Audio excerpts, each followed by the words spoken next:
сліди, це сліди Твого Сина, тут ішла Твоя дитина, тож поглянь і ти, що Ісус іде, під хрестом паде, рідна матір його зустрічає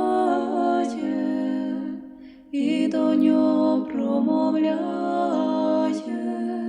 де ж ти, сину, йдеш?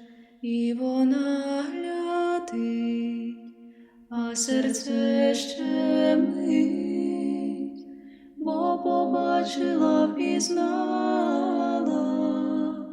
жаль стиснув і заридала.